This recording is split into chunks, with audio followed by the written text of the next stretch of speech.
Hi everyone, hope you are doing well from wherever you're watching this channel, depending on your time zone.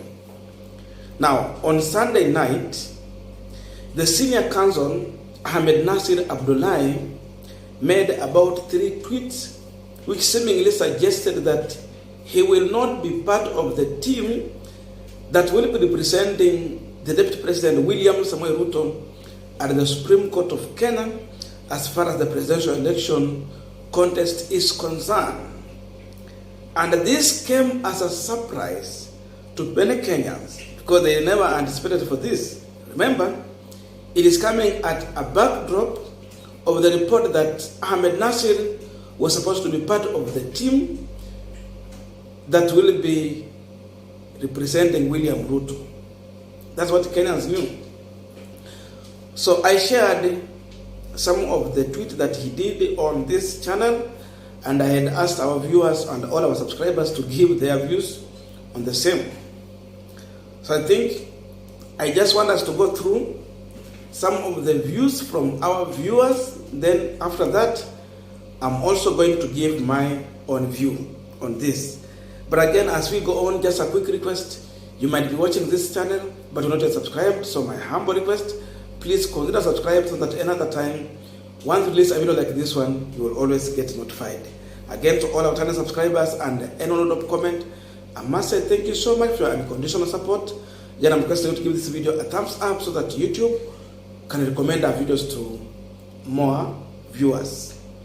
The question you are asking, what is the main reason why AhmedNasri is withdrawing himself from the presidential case that we are just about to face? That was the question. So we want to go through what AhmedNasri had tweeted, because there are 3, and we are going to analyze all of these tweets.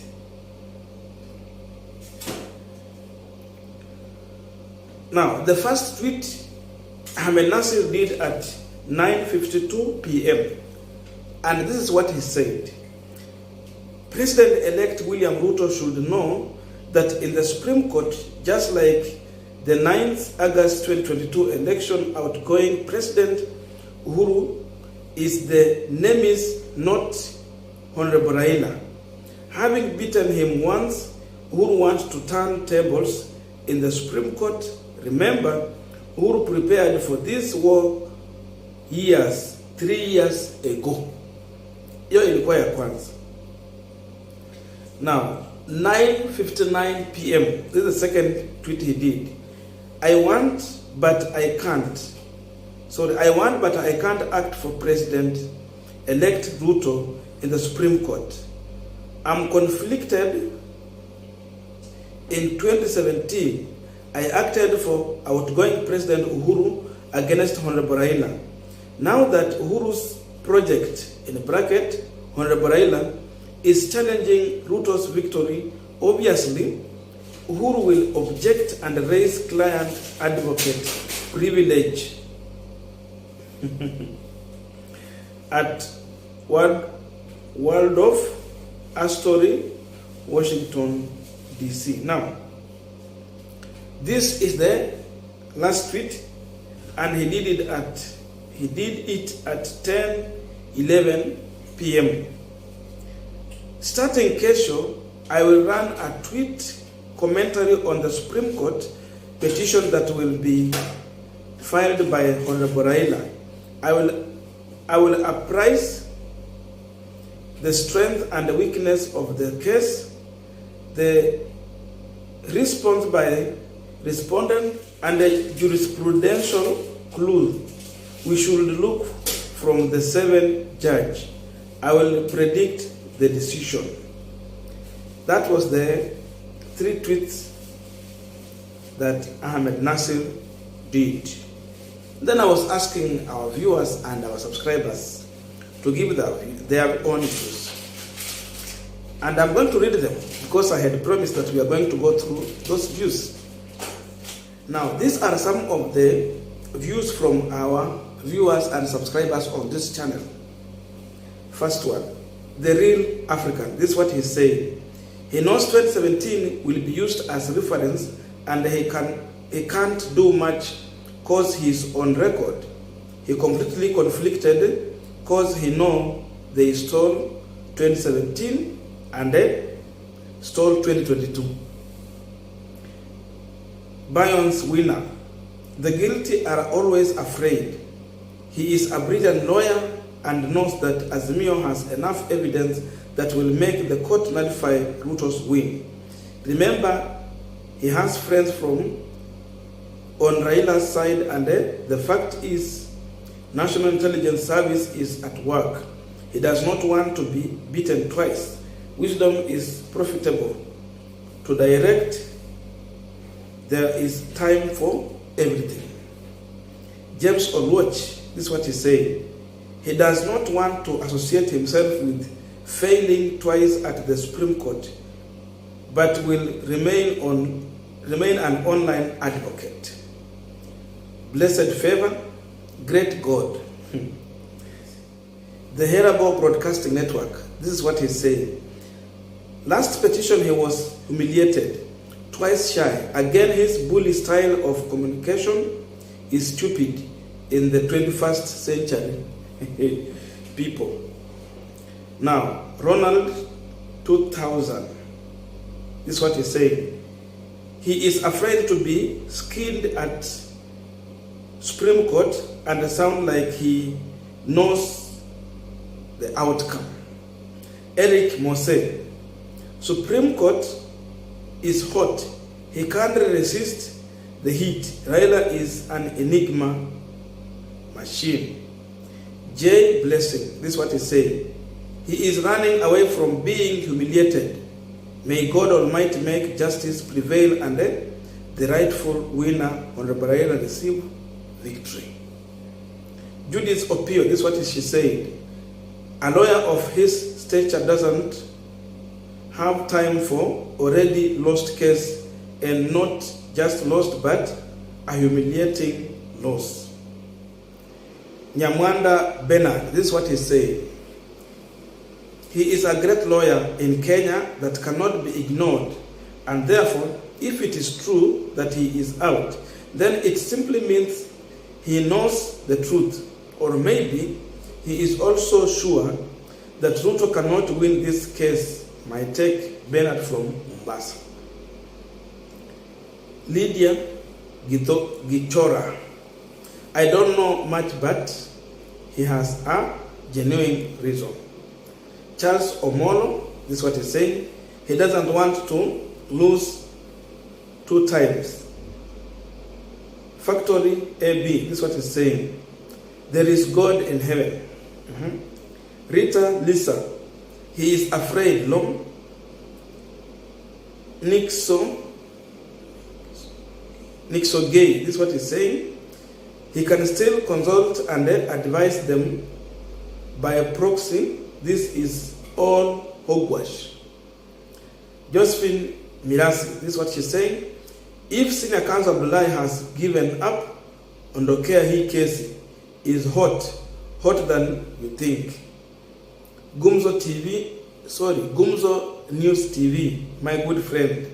Ni venye hataki kuenda kwa rekodi mara ya pili, kushindwa kwa kesi na hadhi yake kushushwa na hii kesi 2017 then 2022. Thank you. Millie Adhiambo, my good sister. Not true. Anajua he will lose like he lost in 2017.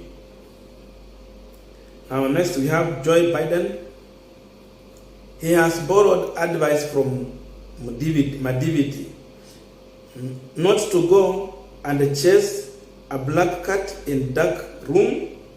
That's why he has quitted. Hongera kwa kusikia advice Mula. Madividi was talking opposite to you Kenya Kwisha and Azimio Baba all the way to State House. God will by God's Spirit.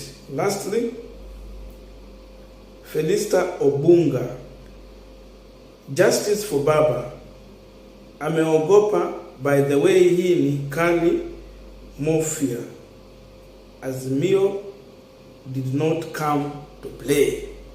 Those are the views from our good followers on this channel. Now, personally, I agree with most of the views from our subscribers on this channel, because there is no way AhmedNasri can say that by going to defend William Samoei Ruto, it will simply mean a breach of client-advocate privilege, just because he was there for President Uhuru Kenyatta. The truth of the matter is that President Uhuru Kenyatta is not in the court. The petitioner in this case, it is railaodinga versus William Ruto versus IBC, ama tuseme Azimio. So the president is not in this case. Ndio tunajua president hapo kama chairman ya Azimio ya Umoja. So he could have just gone forward to represent William Samoei Ruto. But there are serious issues that Grand Mullah is learning here. Like my viewers have said that AhmedNasri failed President Uhuru Kenyatta in 2017. NASA managed to win that case because they had strong lawyers who are well informed and vanished with a lot of evidence at the Supreme Court beyond any reasonable doubt, flanking the UDA side with a lot of, not UDA, by then it was Jubilee side, with a lot of questions without answers. For all of you who remember that. So Abdullahi, after failing in 2017, he feared going back to the court and then again failed. Because once you fail again, you know you are demoting the trust of your clients in you. Some people will start doubting your services. And Najua, you know, he has a company, an advocate company that is running. So to make sure that he still win the trust of the client, he better aondoke hii kesi, achana na watu wengine waendelee, because he was the face of failure in President Uhuru Kenyatta's case when he tried to defend the president in 2017. And number two, when any politician is on ballot, a serious politician will always prepare his lawyers from the time of campaign all the way coming to the voting, counting and declaring the winner. That is the truth.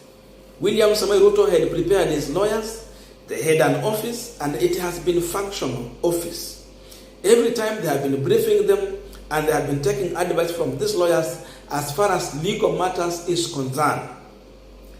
So by AhmedNasri withdrawing from this case, it can simply be translated that maybe William Samoei Ruto did not involve him in the team that he had prepared to work for him as the Kenya Kwanza and UDA presidential candidate. Akina Nelson Harvey, they have been on the ground there working for Ruto. Akina Kithure Kindiki and the team, they have been there. And their office is operational up to date. It means Ruto was already prepared with a battery of lawyers to defend him in case need be. So maybe this guy was not well furnished with information, and that's why he thinks that he is not well prepared to be part of the team that is going to defend William Samoei Ruto. So he hakuwa hired maybe. That's why he is saying this, because in the mainstream media he was mentioned as one of the senior counsels who will be leading the William Samoei Ruto case.